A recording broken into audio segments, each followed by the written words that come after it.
Current carrying conductor in magnetic field. You see, magnetic field has been shown over here. This is a current carrying conductor. We might think of another diagram also. You see, this is magnetic field and one current carrying conductor of length L. Suppose current I is flowing in it and it is placed at angle theta. Once you know that any charge moving in magnetic field experiences magnetic force, then you apply that very concept here also. When you say the current is flowing through a conductor, it doesn't mean that current is flowing from outside. Actually, free electrons are in motion inside, and when the current is flowing, free electrons in motion, obviously in magnetic field they will be subject to force. So, when individual electron is experiencing force, this whole conductor is also going to experience the force, and this force could be given by I, L, B, sin theta. Theta is the angle between the current carrying conductor and magnetic field. In vector form, you could write it as L cross B. Here you have to remember L is not the vector length and B is a vector, force is a vector. But why we are putting this vector sign, vector symbol over length? Because we are assuming magnitude of length and direction of current. So, here length vector means the magnitude of length of wire and the direction that of the current. Obviously, when you take theta 0 means the conductor is placed parallel to the field. If theta 0, sin theta 0, force would be 0.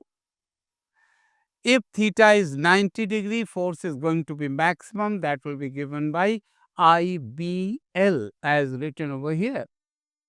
When theta is 0 or 180 degree in both the cases, you could say any current carrying conductor along the field. Along the field means either parallel or anti-parallel in both the cases. That conductor is not going to experience any amount of magnetic force. You see one special force you are studying, this is called magnetic force. The force because of magnetism that's developed on charges and conductors is given the term magnetic force. Now, this very fundamental that any current conductor experiences the magnetic force in the field, we are going to apply for a current loop also. By loop, we mean simply a closed circuit. But here for simplicity, we are going to first assume the rectangular loop. You see, it's given in the figure here, rectangular loop. A very simple format I am putting here, magnetic field, and this is the rectangular loop. You see the two sides of the loop, rectangular loop, these two sides are along the field. So, we will experience no force because already we have covered. The two perpendicular sides will experience maximum force, and these forces will be equal and opposite depending on the rule, left hand rule. You see, left hand rule, let's revise, we have already gone through, but this is Fleming's left hand rule, force, magnetic field and current. This is force, this is magnetic field, this is direction of current. So, here you have to be alert. This is magnetic field. This is magnetic field. In the direction of magnetic field, you have to put this finger. And the current is going vertically upward here in the left wire. So, force represented by thumb, this is normally inward.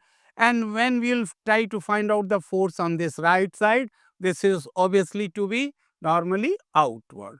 Length are equal, current is same, forces will be equal and opposite, and they will form a couple.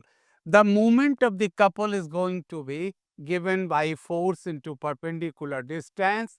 Force is going to be I, B, B, and perpendicular distance between them will be L. Then B into L, this is area, it becomes IAB. This is couple of the movement. If n turns are there in the coil, you could write it as NIA into B. But here we had considered a very simple example. Area vector was this way and field from left to right, angle between them was 90. Sin 90 becomes 1. But if you consider angle theta, you are going to get the relation tau equal to NIAB sin theta. This is the general relation for the movement of the couple that is being experienced by the current loop in the magnetic field. Now, this must remind you of the relation that for torque on electric dipole when placed in electric field. What is that? That is P E sin theta. And here you are having the relation of the type NIAB sin theta. Although we haven't covered the magnet so far, but you know this much that magnet also experiences couple tau given by MB sin theta. When you compare the relation that we got exactly right now, with these two relations you see in place of P and M, you are going to get NIA. P was electric dipole moment and M is magnetic dipole moment. In place of that magnetic dipole moment, you are going to get NIA. That's very interesting and exciting that this current loop is behaving like a magnet because, magnetic moment is property that of a magnet, and here for the current loop you are having this value. So, this analogy confirms that every current loop behaves as a magnet. This is going to be important character of all the current loops. Doesn't matter what size, what shape it has. It might have a square shape, it might have circular shape, rectangular shape. Any current loop, we are confident that it is going to behave like a magnet. And once you say that it is a magnet, it must be having a magnetic moment. For that magnetic moment, we are going to have the formula NIA. Its unit will be ampere meter square. It's given over here. This is known as magnetic dipole